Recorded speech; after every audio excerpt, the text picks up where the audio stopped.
Welcome to the JAMODI podcast. We are all surrounded by amazing coaches and leaders. So let's get an inside look at not just what they do, but how they do what they do. After all, becoming the best versions of ourselves is JAMODI, just a matter of doing it. The JAMODI podcast is powered by Sideline Interactive. Sideline Interactive is the leading manufacturer for high-quality, innovative scoring tables and LED video display boards that help coaches and schools bring more excitement to fans, create huge fundraising opportunities, and make their jobs easier. Visit sidelineinteractive.com to check out their amazing products. But that's an amazing story. I don't think I've ever heard anything like that where really, I mean, talk about second chance. But so later on in life, I do want to circle back to, because I think you're right. There's a difference with at the college level, just getting to set that boundary of I'm only dealing with you. You can do that. It's a little harder at the high school level to do that. But I think what we do need to do is exactly what you did, which is with parents, with players, set clear boundaries and expectations. This is what we will talk about. This is when we'll talk about it. This is how we will not address things. And also clear consequences if those boundaries or expectations aren't met. I think that's how we have to do it in order to, because my wife had a great kind of quote, or just she told me great advice years ago. I was really frustrated with a player here, and I thought, like, he's at a Christian school. I just don't think he wants this. Like, I don't think he wants anything that we're selling, anything that we're trying to give him help. His heart was hard towards this message, and I was really stressing out about, like, I'm failing him. And my wife Jana just said, "Matt, it's not your job to save him." And I think, golly, like, thank you. Like, that great advice. But with that, though, ultimately we can't save them or dramatically change their character or their family's character, but we can help steer, and we can help them to be able to coexist and buy in. Clear expectations, man. That's what you did.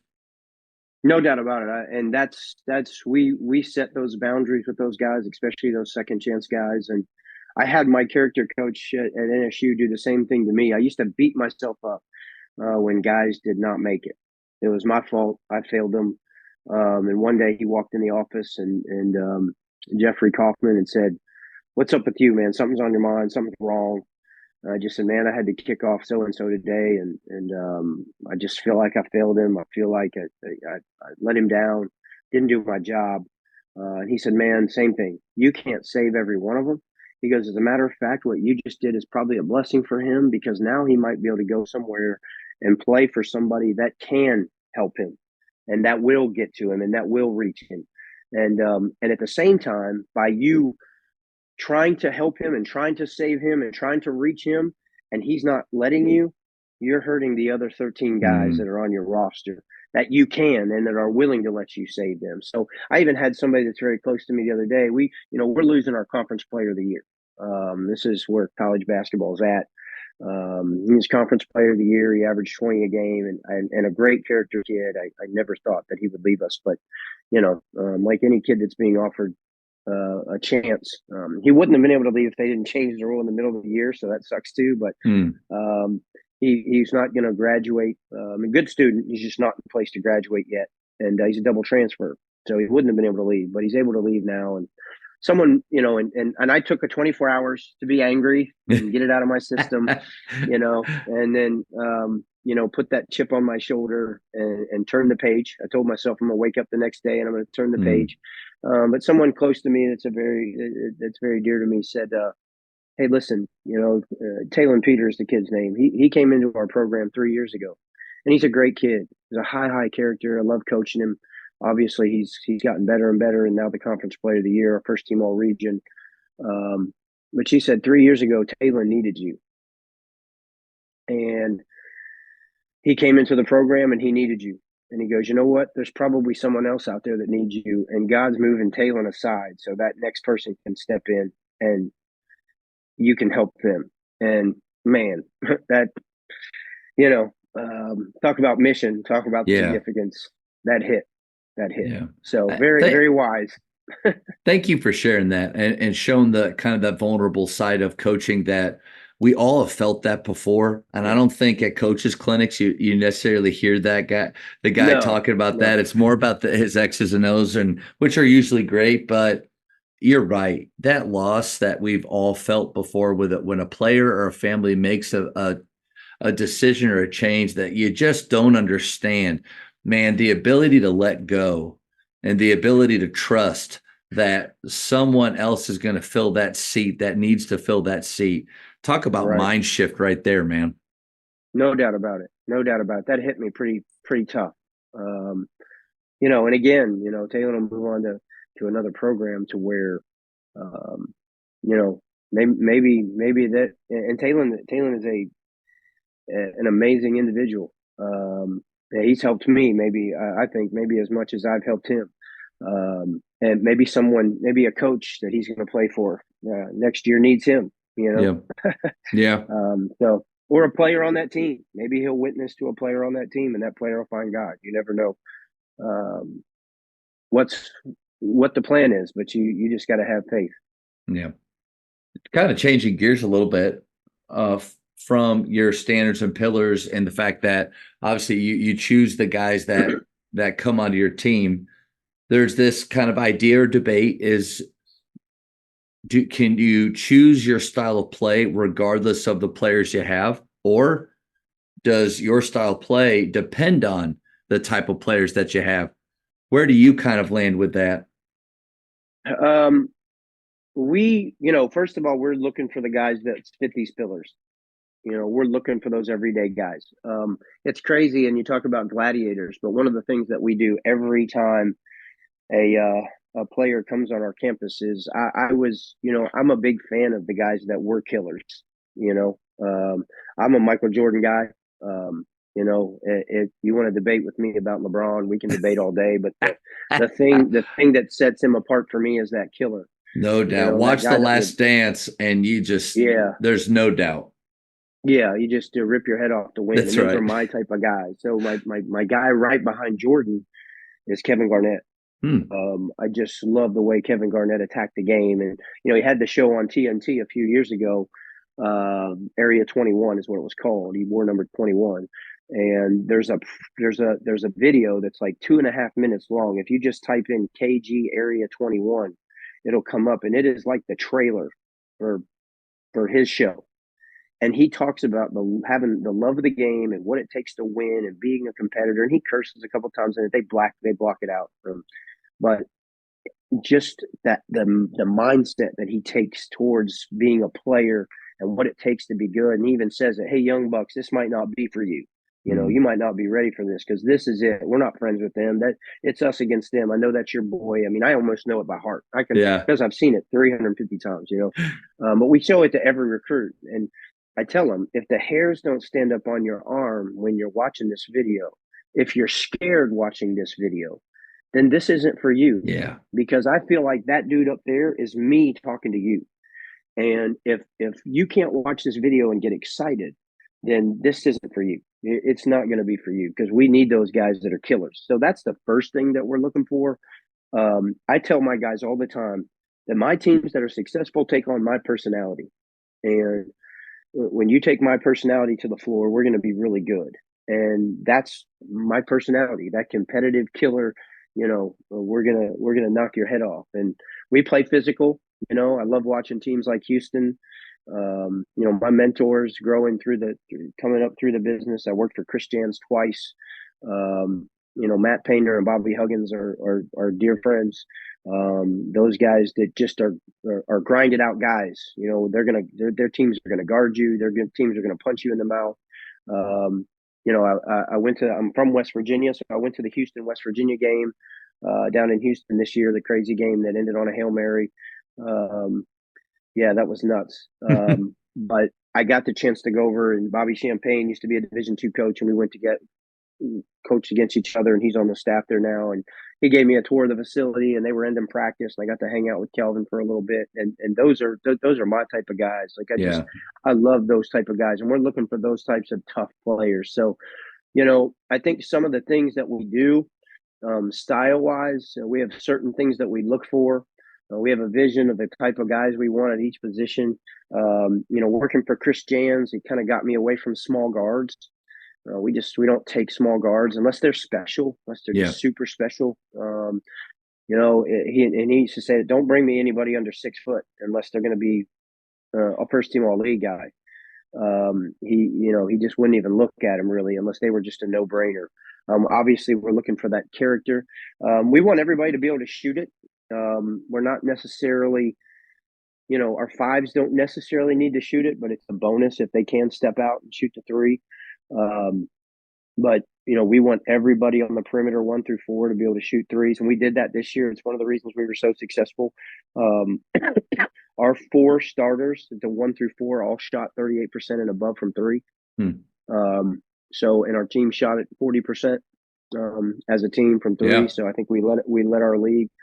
We dipped a little bit after the season was over because in the NCAA tournament we didn't shoot it very well, and actually in the conference tournament we only shot at 27%, and we still won the tournament. But throughout the year, one of the reasons we were successful is because we shot at 40%. Do you think is there something to that? What do you feel like was the reason you perhaps shot poorly in the tournament or both tournaments? Our conference player of the year, our player of the year hurt his wrist in the last game of the season, and he didn't make a three in the postseason. Okay, he shot 42% from three for the year and made 80 something. So when he wasn't making shots, you talk about being contagious. It's also contagious when you're missing shots. Yeah. I think because he was pressing and he wasn't making shots, our other guys were pressing offensively. But the reason we won is because we guard. Yeah. The reason we won the tournament is because we guard and we rebounded. And we found ways to win. The first 2 games without Taylor at 100%, we really struggled. And we had to win late against 2 teams that finished below us in the standings. And then in the championship game, Taylor played better. I think he had 10 points. But, we just kind of put it together offensively and made some shots and ended up winning by 14 or 15. So, in the championship game, but it just we want to surround. We want everybody to be able to shoot it because it's so hard to guard. So that's one thing. We rarely take a 1 through 4 that can't shoot. Again, they've got to be special some way. Either an elite defender, great rebounder, something like that. We want guys that like to defend, that take it seriously. We're even in the midst of, I guess I'm in the midst of starting a business kind of, and on the defensive side of things, implementing a defensive system and all those things. Something it's crazy because when I played, I couldn't guard that door right there. I wasn't a very good defender. But I could shoot it with the best of them and never saw a shot I didn't like. And it's funny now, I am passionate about coaching defense, and I've just started coaching. I've coached my kids their whole life, but this is the last year I can coach my son. He's a 6th grader, my youngest son. So next year he becomes a prospect. So I can't coach his summer teams next year. So this is the last year I can coach him. So I helped coach his winter league team or his school ball team. I'm helping now coach a spring team that he's on for the spring, and then his summer team I'm actually coaching. And all of them are starting to play man defense. Usually when you're little, they put you in zone and, you don't learn how to guard anybody. So this year they're really teaching them at 6th grade how to defend man. And when I come to practice, they look at me and say, "Hey, we need to learn how to guard. It's yours." And I'm the assistant on all these teams. So they just say, "Practice is yours today." So we're teaching, plant push slides and closeouts and angles and, jumping to the ball and sprinting to help and, fixing it on the weak side with rotations and all this stuff. And I realized how much kids that are in 5th, 6th, 7th, 8th grade have never been taught how to defend before. And so we're in the midst of trying to, put a business together where we're saying, okay, we can come into your program, whether it's a high school program or a junior high program or both, and teach a defensive system, not just, how to guard the ball or not just, but here's a system. And, that's something that I've become really passionate about, and we're going to try to get off the ground here in the next 6 months or so. Coach, I'm interested in learning more about that. I'm much Yeah, more of an offensive minded coach, even though the kind of the yeah, flip side from you in college, I mean, in high school, offense was easy to me, and that's why I was recruited. But then in college, I realized like in the Big 12, I can't offensively do what I used to do. In fact, right, they're all too big, they're too fast, and so I actually became a defensive player. And so a lot of my players just don't believe that story because I'm more of the offensive side, but I'm interested in that. right, You nailed something about having systems rather than just one drill or one way to do right. something because you had said it earlier, about we need to have solutions with things. We need to be able to tell not just that they're doing something wrong, but have solutions. And I think you even said like learn how to fix it. Systems Yeah, to me have solutions involved, and so yeah, I'd be really interested in learning more about that whenever you yeah, get definitely. going. Yeah, definitely. We have an idea of how we want to do it and how it can be cost effective for high school coaches to do. And we'd love to, our mission, our vision is to, hey, give us your seventh graders through your 12th graders. We want the whole program, and we'll come in for 2 days and we'll teach how to guard the ball, how to, and it'll go from part to whole. It'll go from, how you defend the ball all the way up to here's our system and here's how we implement it and here's how we do. And then even to take it a step further, and my character coach actually gave us this idea to add on to the end of it is if you want us to for a little bit more cost, we'll stick around for 4 hours after the clinic's over and we'll go through how we scout because how many, especially at smaller schools or guys that have never really been on the college level or their high school coach didn't scout very much, how do you scout an opponent?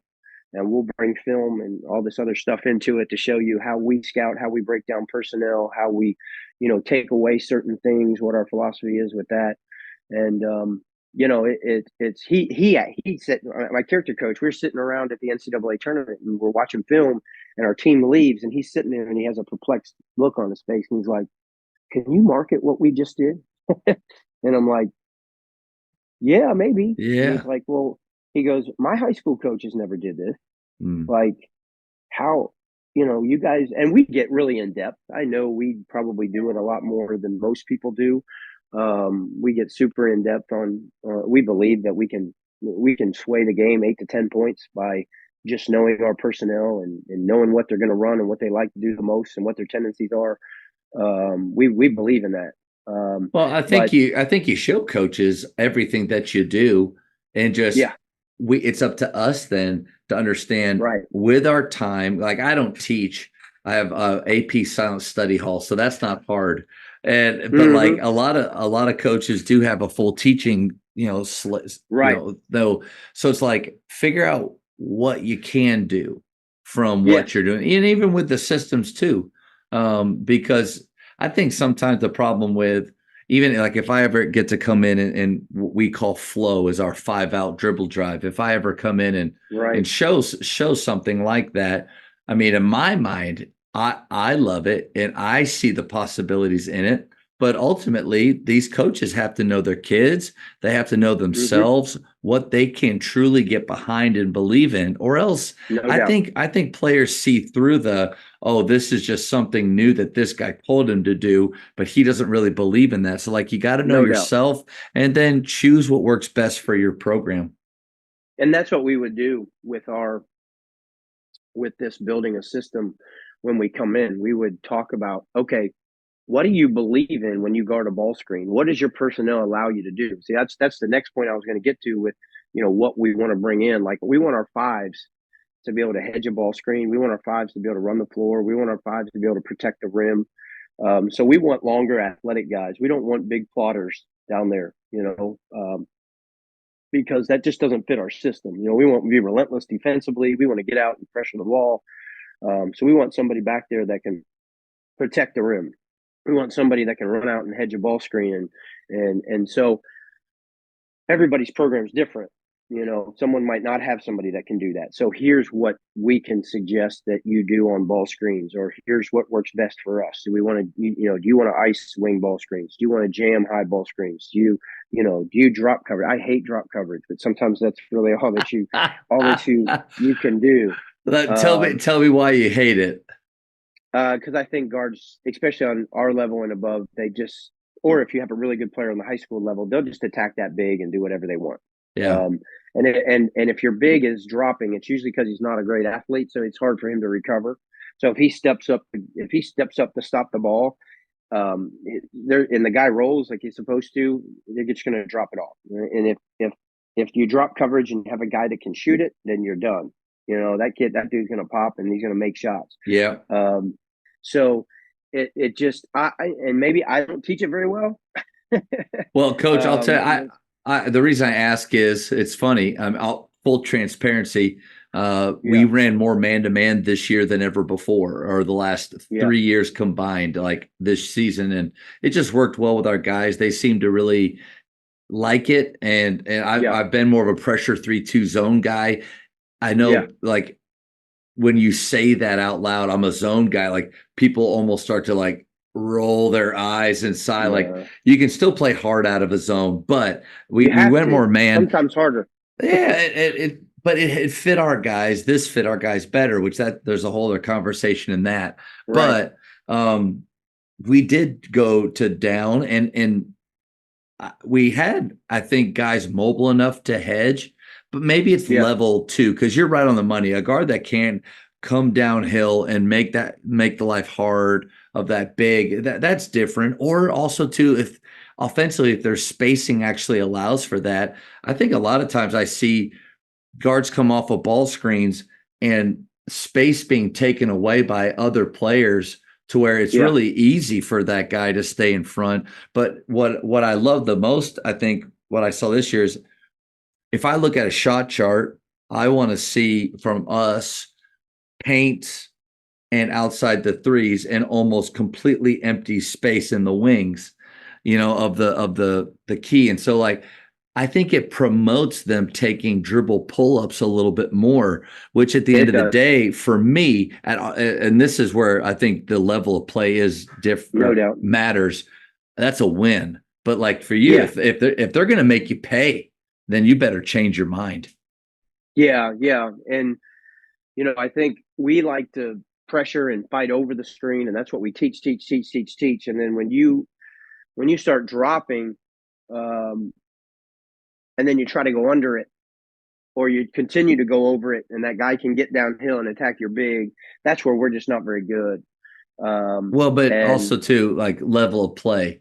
I think you make it work. You make it work best. Like if we play a guard where I feel like, man, that shot from him in that spot can hurt us, then you got to adjust, or you run into the danger of systems is plug away, and don't adjust and get in trouble. Yeah, and it's crazy because it's a problem. If you have a good guard that can make decisions, it's a problem on every level. You just watch Gonzaga dissect Kansas with the middle ball screen. It's crazy, and you're like, man, that's Bill Self. Gonzaga scored Gonzaga scored on that middle ball screen 5 straight times. Like, it's not just me trying to figure out how to guard it. Thank you for checking out today's episode. Please take a moment to subscribe to this podcast, share it with your fellow coaches, and find us on social media for what's coming up next on the JAMODI podcast. It's just a matter of doing it.